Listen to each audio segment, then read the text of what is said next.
Hello. ಇವತ್ತಿನ ಸಂಚಿಕೆಯಲ್ಲಿ ನಾವು ನಮ್ಮ ಸಂವಿಧಾನದ ತಿದ್ದುಪಡಿ ಮಾಡುವಂತಹ ವಿಧಾನಗಳ ಬಗ್ಗೆ ಚರ್ಚೆ ಮಾಡೋಣ. In this session we will focus about the amendment procedure to the constitution of India. The procedure of amendment is enshrined in Part 20, Article 368 of the Constitution. ಈ ತಿದ್ದುಪಡಿ ಮಾಡುವಂತಹ ವಿಧಾನನ ಭಾಗ 20 368ನೆಯ ವಿಧಿಯಲ್ಲಿ ಅಳವಡಿಸಲಾಗಿದೆ. ನಮ್ಮ ಸಂವಿಧಾನದ ಮೆಥಡ್ನ ನಾವು ದಕ್ಷಿಣ ಆಫ್ರಿಕಾದಿಂದ ತಗೊಂಡ್ಬಂದಿದ್ದೀವಿ. ಜೊತೆಯಲ್ಲಿ ನಮ್ಮ ದೇಶದಲ್ಲಿ ವಿಶೇಷವಾಗಿರುವಂತಹ ಸಂವಿಧಾನವನ್ನು ತಿದ್ದುಪಡಿ ಮಾಡುವಂತಹ ವ್ಯವಸ್ಥೆನ ನಾವಿಲ್ಲಿ ನೋಡ್ತೀವಿ. And also our constitution is both flexible and rigid.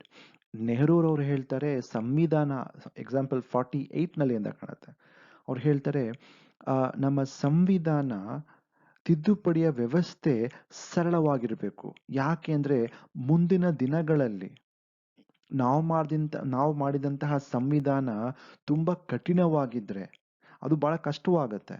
So ಮುಂದೆ ಬರುವಂತಹ ಸಂಸತ್ತು, ಮುಂದಿನ ದಿನಗಳಲ್ಲಿ ಬರುವಂತಹ ಒಂದು ಪಾರ್ಲಿಮೆಂಟ್ ಏನಿರುತ್ತೋ ಅಲ್ಲಿನ ಸದಸ್ಯರು ಬಹಳ ಸುಲಭವಾಗಿ ಸಂವಿಧಾನನ ತಿದ್ದುಪಡಿ ಮಾಡಬೇಕು. ಯಾಕೆ ಅಂದ್ರೆ ಪ್ರಗತಿ ಹೊಂದಿರುವಂತಹ ರಾಷ್ಟ್ರದ ಪ್ರತಿಬಿಂಬ ಸಂವಿಧಾನ ಆಗಬೇಕು ಅಂತ ಹೇಳ್ತಾರೆ.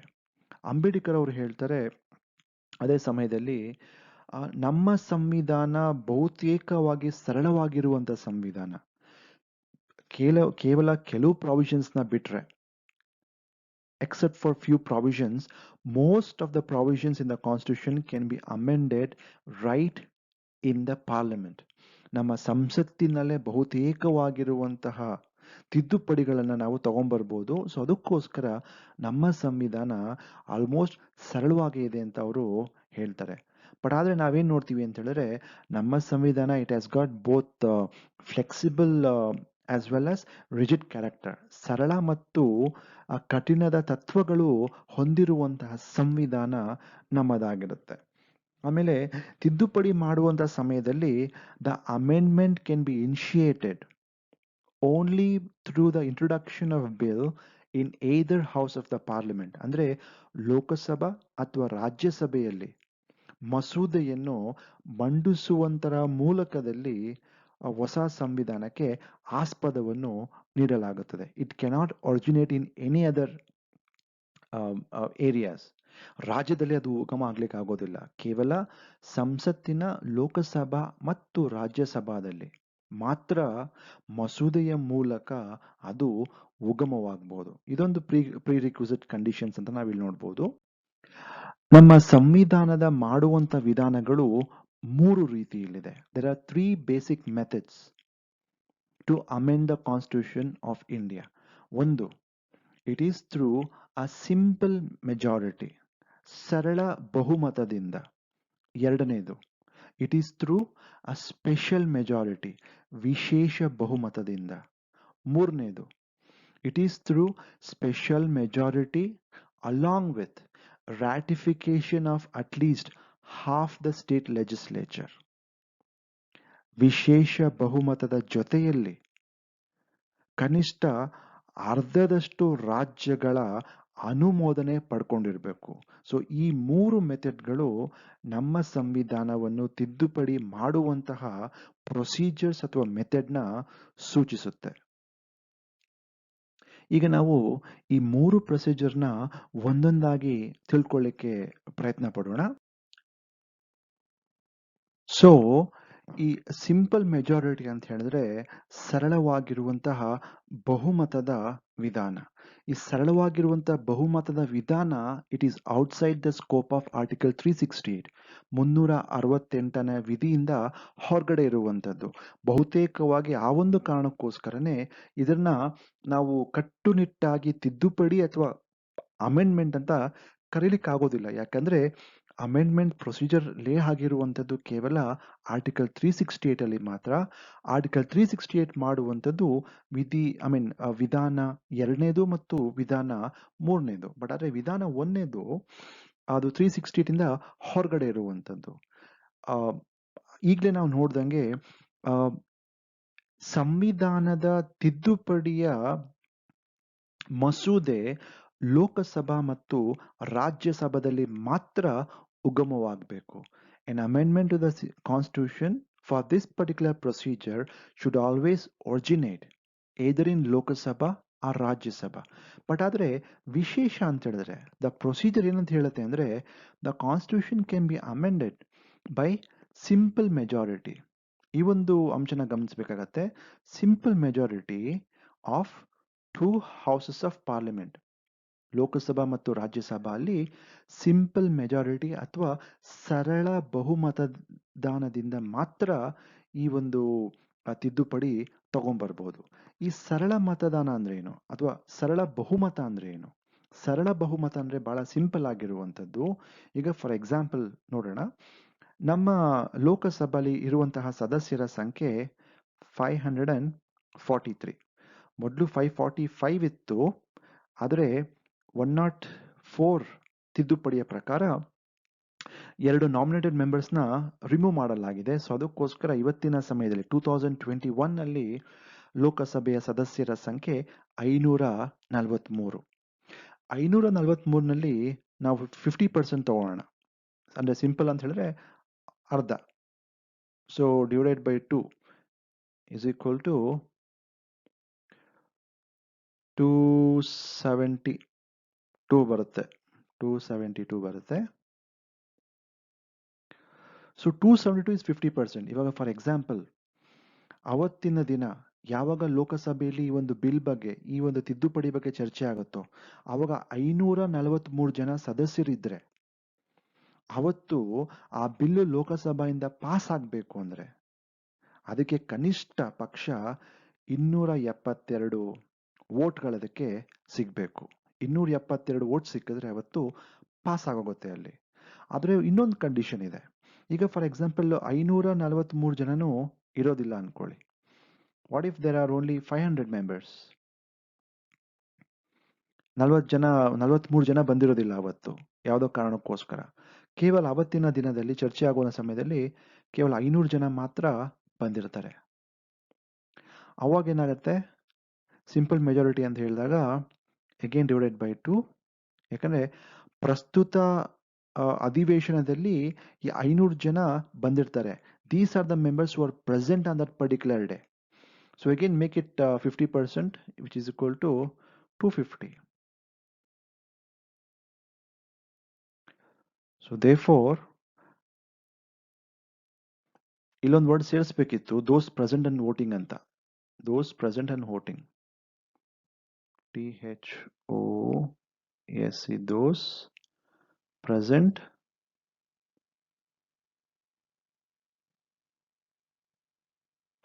and voting. OTING. ಹೆಂಗೆ ಹೋಗ್ತಾ ಇದೆ ಪೆನ್ನು? ಸರಿ.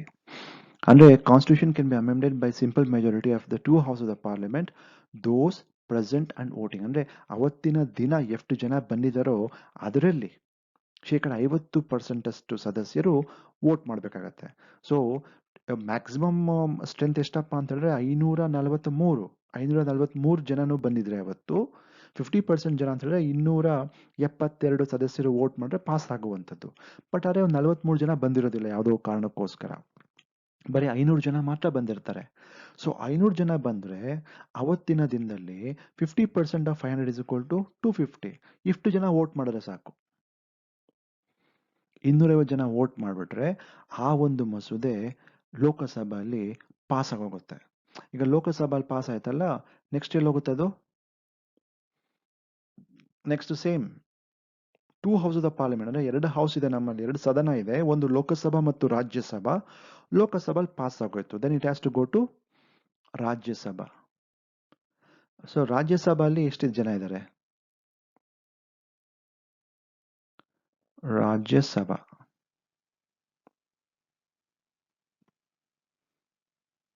ರಾಜ್ಯಸಭೆಯಲ್ಲಿ ಸದಸ್ಯರ ಸಂಖ್ಯೆ ಒಟ್ಟು 250, 250.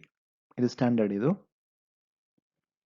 ಸೊ 250 ಜನ ಅವತ್ತು ಬಂದಿರ್ತಾರೆ ಅನ್ಕೊಳ್ಳಿ. 250 ಜನರಲ್ಲಿ ಡಿವೈಡ್ ಬೈ 2 ಮಾಡಿ ಎಷ್ಟಿರುತ್ತೆ? 125 ಅಲ್ವಾ? 125. ಸೊ ಅಲ್ಲಿ 125 ಜನ ವೋಟ್ ಮಾಡಿದ್ರೆ ರಾಜ್ಯಸಭೆಯಿಂದನೂ ಕೂಡ ಬಿಲ್ಲು ಪಾಸ್ ಆಗುತ್ತೆ. ಇನ್ ಕೇಸ್ 250 ಇಲ್ಲ 200 ಜನ ಮಾತ್ರ ಬಂದಿರ್ತಾರೆ ಅನ್ಕೊಳ್ಳಿ, ಆಗ 100 ಜನ ವೋಟ್ ಮಾಡಿದ್ರು ಸಾಕು. ಸೊ ಅದಕ್ಕೋಸ್ಕರ ಈ ಒಂದು 2 ಕ್ರೈಟೀರಿಯಾಗಳು ಫುಲ್ಫಿಲ್ ಆಗುತ್ತೆ. ಲೋಕಸಭೆಯಲ್ಲಿ ಅದು 50% ಪಾಸ್ ಆಯಿತು, ರಾಜ್ಯಸಭೆಯಲ್ಲಿ ಬಂದು ಪಾಸ್ ಆಯಿತು. ರಾಜ್ಯಸಭೆಯಿಂದ ಆದಮೇಲೆ ನೆಕ್ಸ್ಟ್ ಹೋಗುವಂಥದ್ದು ಪ್ರೆಸಿಡೆಂಟಿಗೆ. ಪ್ರೆಸಿಡೆಂಟ್ಗೆ ಹೋಗ್ಬಿಟ್ಟು ಪ್ರೆಸಿಡೆಂಟ್ ಸೈನ್ ಹಾಕಿದ ಕೂಡಲೇ ಆವಾಗ ಆ ತಿದ್ದುಪಡಿ ಜಾರಿ ಆಗಿದೆ ಅಂತ ಮಸೂದೆ ಅಥವಾ ಒಂದು ಬಿಲ್ಲು ಆಕ್ಟ್ ಆಗತ್ತೆ. ಮಸೂದೆ ಕಾಯ್ದೆ ಆಗುವಂಥ ಪ್ರೊಸೀಜರು ರಾಷ್ಟ್ರಪತಿ ಸೈನ್ ಮಾಡಾದ್ಮೇಲೆ. ಸೊ ದೇರ್ಫೋರ್ ಇದಕ್ಕೊಂದು ಎಕ್ಸಾಂಪಲ್ ನೋಡೋಣ. ನಿಮಗೆಲ್ಲ ಗೊತ್ತಿರ್ಬೋದು, ರೀಸೆಂಟಾಗಿ ಹೊಸದಾಗಿ 2014 ತೆಲಂಗಾಣ ಅಂತ ಒಂದು ರಾಜ್ಯ ಸ್ಥಾಪನೆ ಆಯಿತು. ಈ ತೆಲಂಗಾಣ ಎಂಬ ರಾಜ್ಯ ಸ್ಥಾಪನೆ ಆಗಿರುವಂಥದ್ದು, ಅದಕ್ಕೆ ಕರೆಯುವಂಥ ಮಸೂದೆ ಏನು ಅಂದರೆ ಆಂಧ್ರ ಪ್ರದೇಶ್ ರಿಆರ್ಗನೈಸೇಷನ್ ಮಸೂದೆ ಇತ್ತು, but it became an act. Andhra Pradesh reorganisation act of 2014. ಅಲ್ಲೇನಾಯಿತು ಅಂತ ಹೇಳಿದ್ರೆ ಫೆಬ್ರವರಿ 18 ಲೋಕಸಭೆಗೆ ಬಂತಲ್ಲಿ ಚರ್ಚೆಗೆ. ಸೊ ಫೆಬ್ರವರಿ 18 ಏನಾಯಿತು ಅಂತ ಹೇಳಿದ್ರೆ ಲೋಕಸಭೆಯಲ್ಲಿ ಜನ ಬಂದಿದ್ರು. ಬಟ್ ಆದರೆ ನಮ್ಮಲ್ಲಿ ಒಂದು ಪ್ರೊಸೀಜರ್ ಇದೆ, ವಾಯ್ಸ್ ವೋಟ್ ಅಂತ. ಸೊ ಯಾಕಂದರೆ ಸಾಧಾರಣವಾಗಿರುವಂಥ ಮತದಾನದ ಬಗ್ಗೆ ಅಥವಾ ಬಹುಮತದ ಬಗ್ಗೆ ಇನ್ ಕೇಸ್ ಎಲ್ಲರೂ ಒಂದು ಕನ್ಸೆಂಟ್ ಇರುತ್ತೆ ಅಂದ್ಕೊಳ್ಳಿ, ಆಗ ಯೂಶ್ವಲಿ ಅವರು ಎಣಿಕೆ ಮಾಡೋದಿಲ್ಲ ಮತನ, ಎಷ್ಟು ಜನ ವೋಟ್ ಮಾಡ್ತಾರೆ ಅಂತ. ಸುಮ್ಮನೆ ಅಲ್ಲಿ ಸ್ಪೀಕರ್ ಕೇಳ್ತಾರೆ ವಾಯ್ಸ್ ಮುಖಾಂತರ, ಎಷ್ಟು ಜನ ಈ ಒಂದು ಮಸೂದೆಗೆ ಒಪ್ಪಿಗೆ ಕೊಡ್ತೀರಾ, ಅವರು ನಿಮ್ಮ ಅಭಿಪ್ರಾಯವನ್ನು ಸೂಚಿಸಿ ಅಂತ. ಅವಾಗ ಅವರು ಎ ಅಂತ ಹೇಳ್ತಾರೆ. ಎ ಎಂಬ ಒಂದು ಶಬ್ದ ಜಾಸ್ತಿಯಾಗಿ ಬಂದಾಗ ಅಥವಾ ನೋ ಅನ್ನೋ ಶಬ್ದ ತುಂಬ ಕಡಿಮೆಯಾಗಿ ಬಂದಾಗ ಅದು ಪಾಸ್ ಆಗಿದೆ ಅಂತ ತೀರ್ಮಾನ ಮಾಡಲಾಗತ್ತೆ. ಸೊ ಲೋಕಸಭಾ ಮತ್ತು ರಾಜ್ಯಸಭೆಯಲ್ಲಿ ವಾಯ್ಸ್ ವೋಟ್ ಮುಖಾಂತರ ಇದು ಅಕ್ಸೆಪ್ಟ್ ಮಾಡಲಾಯಿತು. ನಂತರ ಮಾರ್ಚ್ 1ನೇ ತಾರೀಕು ಪ್ರಣಬ್ ಮುಖರ್ಜಿ ಅವಾಗ ಅಧ್ಯಕ್ಷರಾಗಿದ್ದರು, ಆಮೇಲೆ ರಾಷ್ಟ್ರಪತಿಗಳಾಗಿದ್ದರು. ಅವರ ಒಂದು ಅನುಮೋದನೆ ಪಡ್ಕೊಂಡಾದ್ಮೇಲೆ ಮುಂದಿನ ದಿನ ಅಂದರೆ 1 ಮಾರ್ಚ್ 2014 ಆ ಮಸೂದೆ ಕಾಯ್ದೆ ಆಗುತ್ತೆ. ಬಟ್ ನಾರ್ಮಲಿ ನಾವು ಪ್ರೊಸೀಜರಾಗಿ ನೋಡಿದಾಗ ವಾಯ್ಸ್ ವೋಟು ಅದು ಗಮನಿಸಕ್ಕೆ ಹೋಗಬೇಡಿ. What we should try to understand is ಈ ಒಂದು ಪ್ರೊಸೀಜರು ಲೋಕಸಭೆಯಲ್ಲಿ 50% ಸದಸ್ಯರು who are present and voting they have to pass. ರಾಜ್ಯಸಭೆಯಲ್ಲೂ ಕೂಡ those who are present and voting they have to pass and then it will go to the president for his accent. So ಇದು ಒಂದನೇ method. ಈಗ ನಾವು ಎರಡನೇ ವಿಧಾನನ ನೋಡೋಣ. The second aspect of constitutional amendment is called special majority. ಇದು article 368 ಅಲ್ಲಿ cover ಆಗುತ್ತೆ. According to this, first of all ಈ ಮಸೂದೆ it should be originated either ಇನ್ ಲೋಕಸಭಾ ರಾಜ್ಯಸಭಾ. ಈ ಒಂದು ಮಸೂದೆ ಲೋಕಸಭಾ ಅಥವಾ ರಾಜ್ಯಸಭಾದಲ್ಲಿ ಉಗಮಿಸಬೇಕು.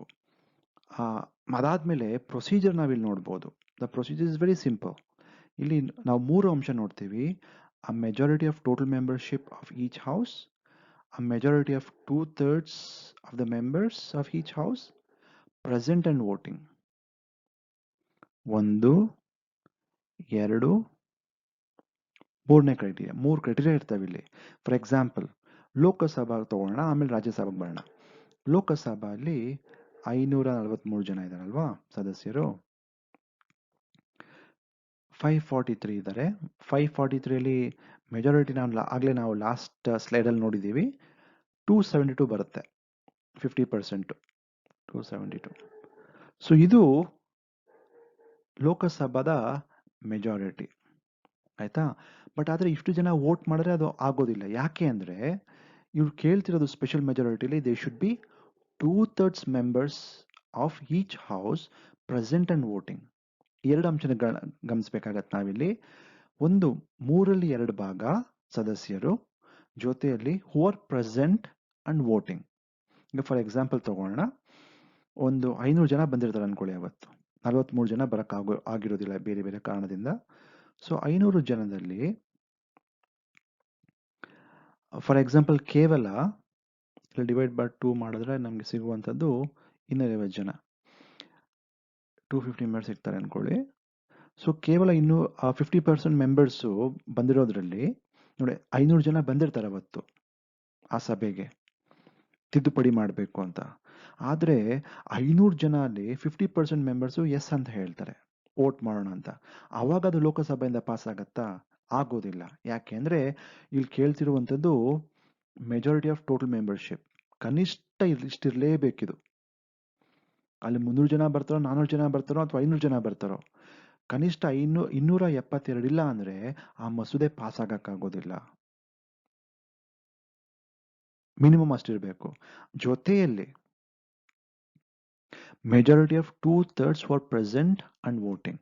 ಅಂದ್ರೆ ಹೌಸ್ ಅಲ್ಲಿರುವಂತ ಆ ಒಂದು ಲೋಕಸಭೆಯ ಮೆಜಾರಿಟಿ 272, ಜೊತೆಯಲ್ಲಿ ಅವತ್ತಿನ ದಿನ ಬಂದಂತಹ ಸದಸ್ಯರು ವೋಟ್ ಮಾಡೋ ಟೈಮಲ್ಲಿ ಕನಿಷ್ಠ ಅವರು 2/3 ಸದಸ್ಯರು ವೋಟ್ ಮಾಡಬೇಕಾಗತ್ತೆ. ಸೊ ಇನ್ ಕೇಸ್ ಇವಾಗ 300 ತಗೊಳ್ಳಿ, ಈ ನಂಬರ್ ತಗೊಳ್ಳೋಣ ಫಸ್ಟ್. 300 ಜನ ಬರ್ತಾರೆ ಅನ್ಕೊಳ್ಳಿ. 300 ಜನರಲ್ಲಿ ನಾವು 2/3 ತಗೊಂಡ್ರೆ 2/3 ತಗೊಂಡ್ರೆ ನಮಗೆ ಸಿಗುವಂಥದ್ದು ಅರೌಂಡ್ 200 ಜನ ಆಗ್ತಾರೆ ಅನ್ಕೊಳ್ಳಿ. 200 ಜನ ಬಂದು ವೋಟ್ ಮಾಡಿದ್ರೆ ಅದು ಆಗೋದಿಲ್ಲ. ಯಾಕಂದ್ರೆ ಇಲ್ಲಿ ಕೇಳ್ತಿರೋ ನೋಡಿ, ಇಲ್ಲಿ ಮೆಜಾರಿಟಿ ಆಫ್ 2/3 ಅಂತ ಹೇಳ್ತಾನಲ್ಲ, ಮೆಜಾರಿಟಿ ಆಫ್ 2/3 ಅಂತ ಹೇಳ್ತಾನಲ್ಲ ಇಲ್ಲಿ, ಈ 2/3 ಇವಾಗ ನೋಡಿ ಅವತ್ತಿನ ಜನ 300 ಜನ ಬಂದಿರ್ತಾರೆ ಇಲ್ಲಿ. ಆ 300 ಜನ ಸದಸ್ಯರಲ್ಲಿ 2/3 ಭಾಗ ಹೋದ್ರೆ 200 ಜನ ವೋಟ್ ಮಾಡಿದ್ರೆ ಆಗೋದಿಲ್ಲ. ಯಾಕೆಂದ್ರೆ ಕನಿಷ್ಠ ಇಷ್ಟಿರ್ಬೇಕಿದು, 272 ಜನ ಇರಲೇಬೇಕಲ್ಲಿ ವೋಟ್ ಮಾಡ್ಬೇಕಂದ್ರೆ. ಆಯ್ತಾ? ಸೊ ಇದು ಪಾಸ್ ಆಗಬೇಕು ಅಂದ್ರೆ ಮಿನಿಮಮ್ 272 ಮೆಂಬರ್ಸ್ ಆಗಲೇಬೇಕು. ಇವಾಗ ಇನ್ನೊಂದು ಎಕ್ಸಾಂಪಲ್ ತಗೋಣ. 500 ಜನ ಬಂದಿರ್ತಾರೆ ಅನ್ಕೊಳ್ಳಿ. 500 ಜನರಲ್ಲಿ ನಾವು ಲೆಟ್ ಅಸ್ ಟೇಕ್ 2/3 ಆಫ್ 500. 500 ಜನರಲ್ಲಿ 2/3 ಭಾಗ ಮಾಡೋಣ. 2/3 ಭಾಗ ಮಾಡಿ ನಮಗೆ ಸಿಗುವಂಥದ್ದು ಅಪ್ರಾಕ್ಸಿಮೇಟ್ಲಿ 334.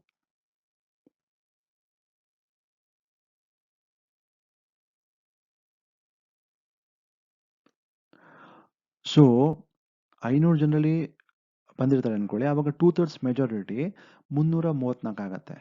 ಇಷ್ಟು ಜನ ವೋಟ್ ಮಾಡಿದ್ರೆ ಅದು 272 ಕ್ರಾಸ್ ಆಗಿ ಅವಾಗ ಏನಾಗುತ್ತೆ ಅಂದ್ರೆ ಈ ಒಂದು ಮಸೂದೆ ಬಹಳ ಸೂಕ್ತವಾಗಿ ಪಾಸ್ ಆಗತ್ತೆ. ಸೊ ಇವಾಗೇನಾಯ್ತು ಅಂತ ಹೇಳಿದ್ರೆ ಇಲ್ಲಿರುವಂತ 3 ಕ್ರೈಟೀರಿಯಾ ನಾವು ಸರಿ ಮಾಡ್ತಾ ಇದ್ದೀವಿ ಈ ಒಂದು ಕಾನ್ಸೆಪ್ಟ್ ನೋಡಿದಾಗ. ಯಾಕಂದ್ರೆ ಆ majority of total membership is 272 and the majority of 2/3 of the members of each house are present and voting. 500 ಜನ ಬಂದಿದ್ದಾರೆ. 500 ಜನರಲ್ಲಿ 3/2 ಭಾಗ ಅಂತ ಹೇಳಿದ್ರೆ 334. So 334 is greater than 272. So majority ಆಯ್ತು ಇಲ್ಲಿ. ಅಂದ್ರೆ 50% ಆಫ್ ಹೌಸ್ಗಿಂತ ಜಾಸ್ತಿ ಇದೆ 334. ಸೊ ಈ ಒಂದು ಕ್ರೈಟೀರಿಯಾ ನೋಡಿದಾಗ ಏನಾಗುತ್ತೆ ಅಂತ ಹೇಳಿದ್ರೆ ಇಂಥ ಸಮಯದಲ್ಲಿ ಲೋಕಸಭೆಯಿಂದ ಈ ಒಂದು ಮಸೂದೆ ವಿಶೇಷ ಬಹುಮತದಿಂದ ಪಾಸ್ ಆಗತ್ತೆ. ಪಾಸ್ ಆದ ನಂತರ ರಾಜ್ಯಸಭೆಗೆ ಹೋಗುತ್ತೆ. ರಾಜ್ಯಸಭೆಯಲ್ಲೂ ಕೂಡ ಸೇಮ್ ಪ್ರೊಸೀಜರ್. ಎಷ್ಟು ಜನ ಬಂದಿರ್ತಾರೋ ಅವಾಗ ಆ ಒಂದು ಸದಸ್ಯರಲ್ಲಿ 2/3 ಭಾಗ ಮಾಡಿದಾಗ 2/3 ಮಾಡಿದಾಗ ಎಷ್ಟು ಬರುತ್ತೋ ಆ ಟೋಟಲ್ ಮೆಂಬರ್ಶಿಪ್ ರಾಜ್ಯಸಭೆಯಿಂದ 50%ಗಿಂತ ಜಾಸ್ತಿ ಇರಬೇಕು. ಆಗೇನಾಗತ್ತೆ ಅದು ಪಾಸ್ ಆಗತ್ತೆ. ನೆಕ್ಸ್ಟ್ ಇನ್ನೊಂದು ಕ್ರೈಟೀರಿಯಾ ಇದೆ. ಅದು ಇವಾಗ ನಾವೇನ್ ನೋಡಿದ್ವಲ್ಲ, ವಿಶೇಷ ಬಹುಮತ. ವಿಶೇಷ ಬಹುಮತ ಪ್ಲಸ್ ವಿಶೇಷ ಬಹುಮತ ಅಥವಾ simple special majority plus ratification of states. ಈ ರಾಟಿಫಿಕೇಶನ್ ಅಂದ್ರೆ ಏನು? ರಾಟಿಫಿಕೇಶನ್ ಅಂತ ಹೇಳಿದ್ರೆ ರಾಜ್ಯಗಳ ಅನುಮೋದನೆ. ಇವಾಗ ಆ ಲಾಸ್ಟ್ ಸ್ಲೈಡಲ್ಲಿ ನಾವೇನು ನೋಡಿದ್ವಲ್ಲ ಆ ಪ್ರೊಸೀಜರ್ ಆಯಿತು.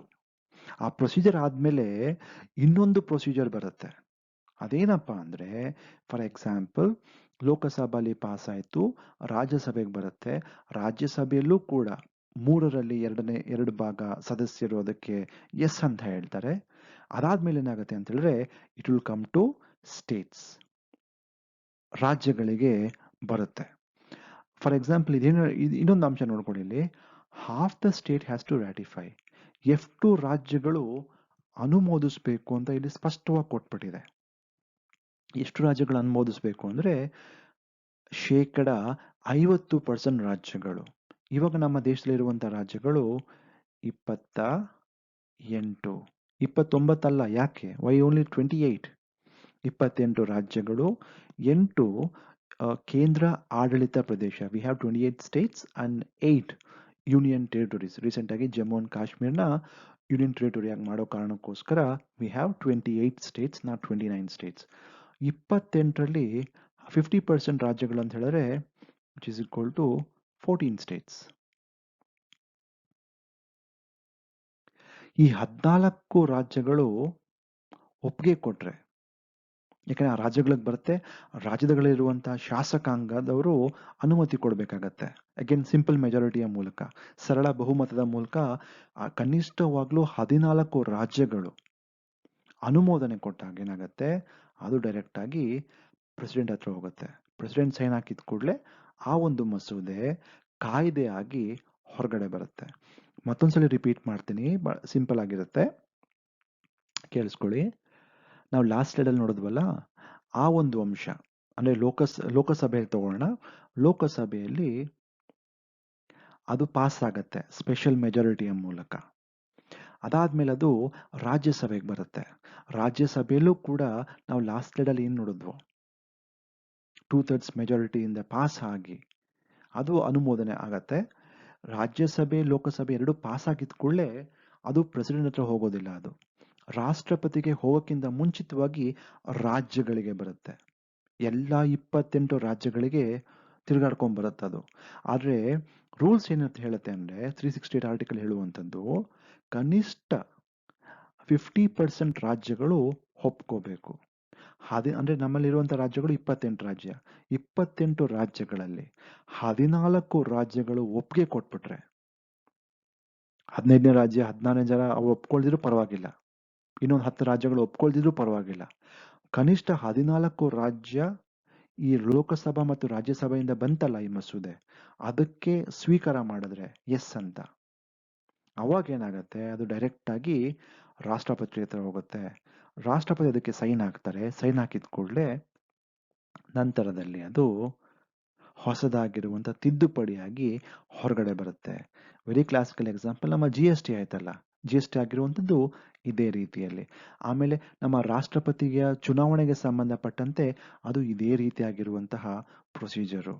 44th ಅಮೆಂಡ್ಮೆಂಟ್ ಆಕ್ಟ್ ಆಗಿರುವಂಥದ್ದು. ಆಮೇಲೆ ವಯಸ್ಕರ ಮತದಾನ 21ರಿಂದ 18ಕ್ಕೆ ಇಳಿಸಿರುವಂಥದ್ದು, ಅವೆಲ್ಲವೂ ಕೂಡ ಈ ಒಂದು 3ನೇ ವಿಶೇಷವಾಗಿರುವಂಥ ಪ್ರೊಸೀಜರ್ ಮುಖಾಂತರನೇ ಆಗಿರುವಂಥದ್ದು. ಭಾಳ ಸಿಂಪಲ್ ಆಗಿ, ಇನ್ ಕೇಸ್ ಕನ್ಫ್ಯೂಷನ್ ಆದರೆ ಮತ್ತೆ ಇದನ್ನ 2-3 ಸಲ ನೋಡಿ ನಿಮಗೆ ಸ್ಪಷ್ಟವಾಗಿ ಒಂದು ಅರ್ಥ ಆಗತ್ತೆ. ಮುಂದಿನ ಸಂಚಿಕೆಯಲ್ಲಿ ನಾವು ಮತ್ತಷ್ಟು ವಿಚಾರಗಳೊಂದಿಗೆ ಮತ್ತೆ ಭೇಟಿಯಾಗೋಣ. ನಮಸ್ಕಾರ.